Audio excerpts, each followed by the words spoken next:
There's one of the bolts I tumbled in my cement mixer full of nails. Took all that lime green and black paint off there. I went to put the nut on and it's not wanting to go very easy.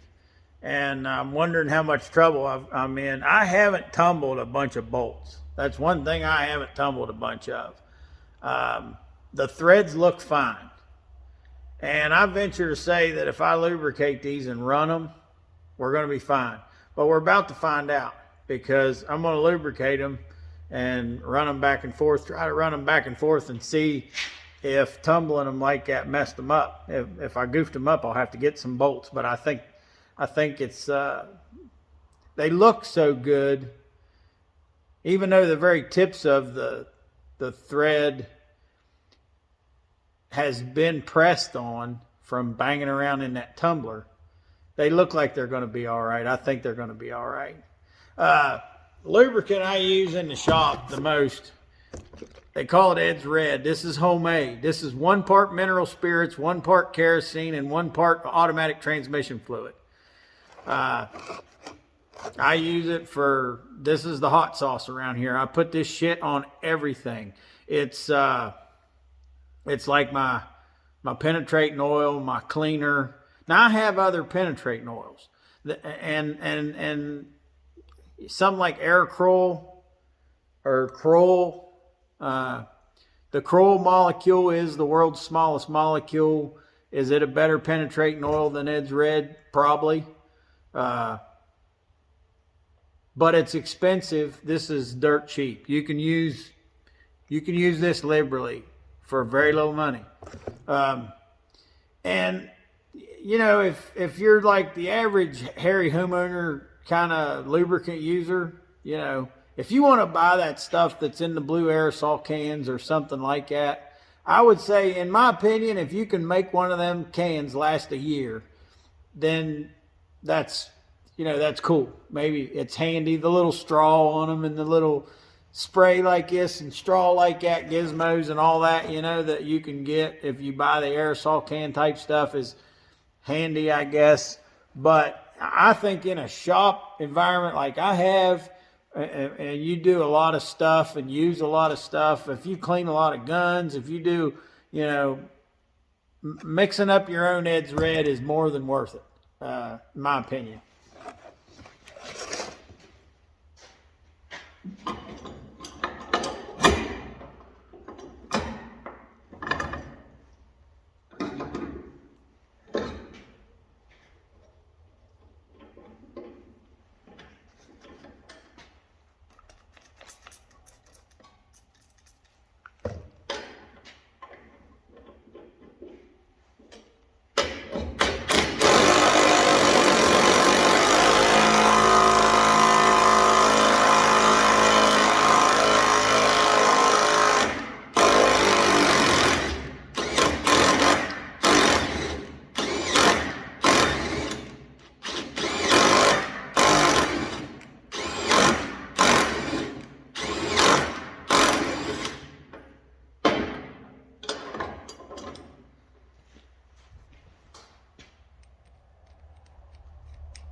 Buddy, did you call me?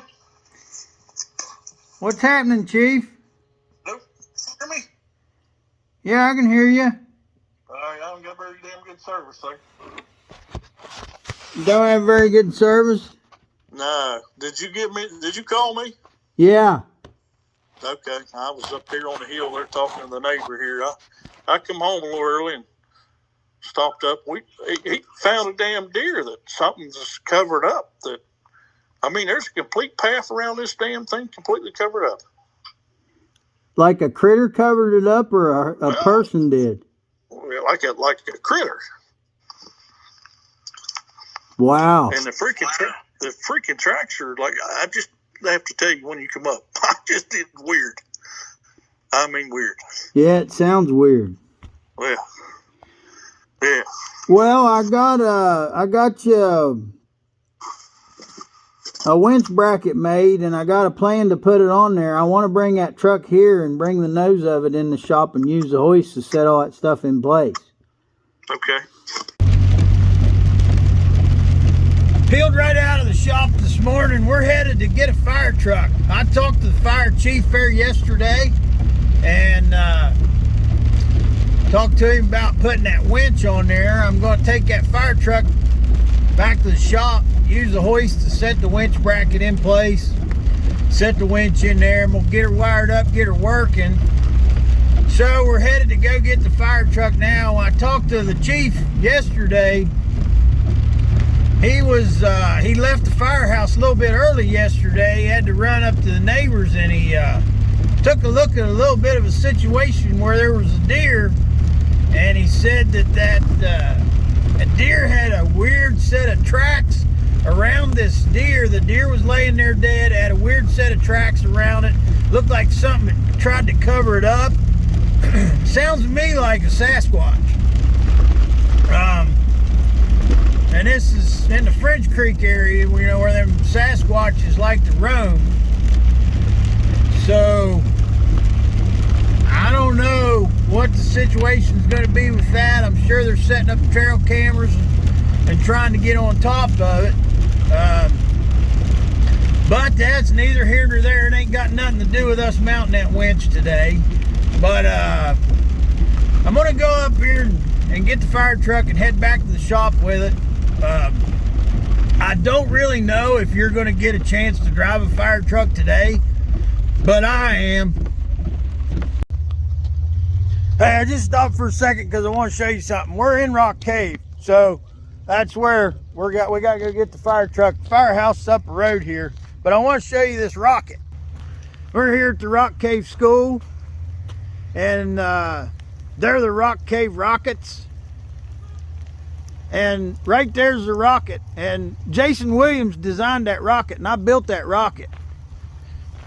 That's all made out of leftover oil field stuff. That rocket, I think me and Jason built that rocket around probably 2008 or something like that. And so anyways, we're going to get a fire truck.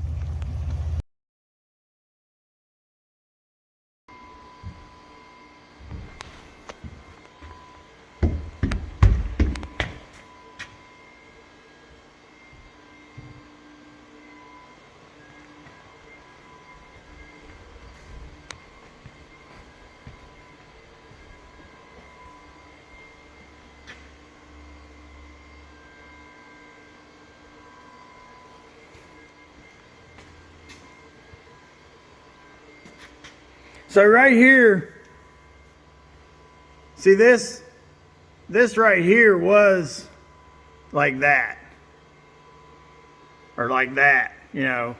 We had to make some more room, is what we did, to get our access to the frame. See those holes right there? That's where it gets bolted to. We moved this, I think that's a horn. We moved that a little bit, and there was a bunch of holes in the bumper. We put as many of the bolts back in it as we could. There was an emblem here that we took off.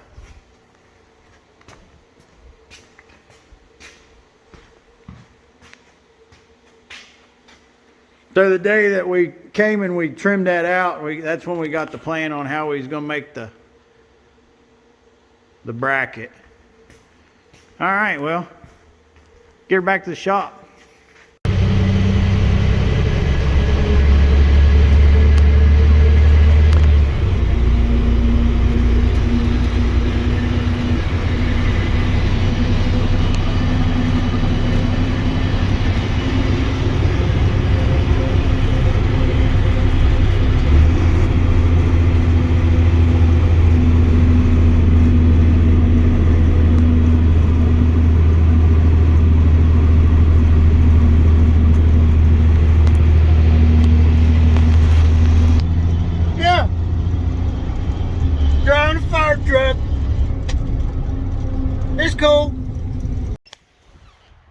back here with the Firetruck, just wanted to mention one of the really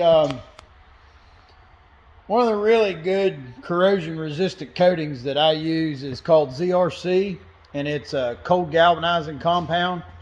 I've got some of it in one of these pill bottles, and I've got ZRC wrote on there upside down because I stored this upside down, which is just something I'll mention, because if you put paint or some kind of product that you don't want to dry out in a container like this is a container. So I've said before, I save plastic containers as a hobby and use them. If you store it upside down and this liquid paint, galvanizing compound or glue or whatever it is, if it's upside down and it, whether it leaks or not, if it tries to leak out of the cap, it's going to stop itself up.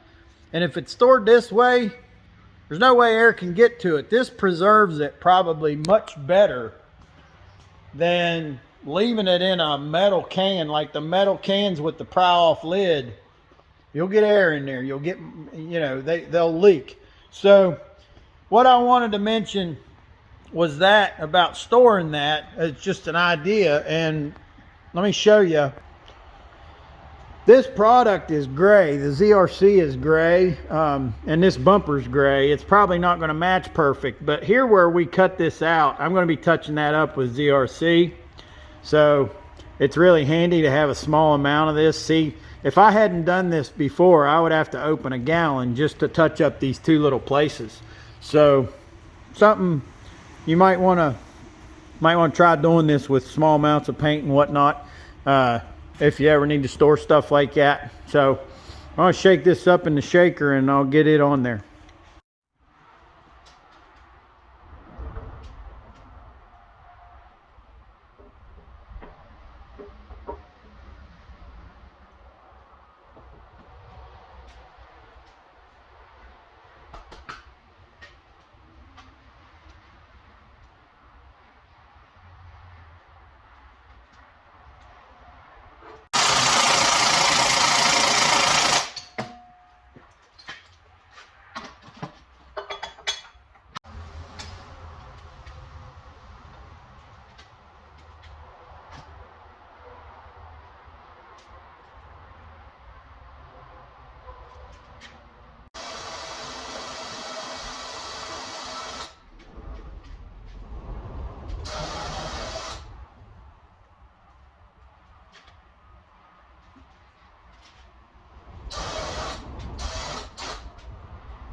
The last 30 years, I've caught a lot of stuff on fire.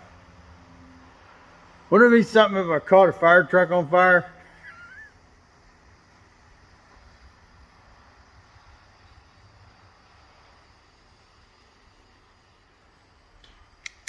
Might do it sometime, but not today. Everything looks like it's going good on this wiring. Got our switch right here. And the wires that come with the unit are pretty much made to go lengthwise. They're made to reach for an under the hood battery. Now a truck like this has got the battery back here underneath the drinker side door, so they had to be extended a little bit. And obviously there ends up being a splice because I wanted this switch right here. So there's a connection in the hot wire right there, and there's a connection in the ground wire right there.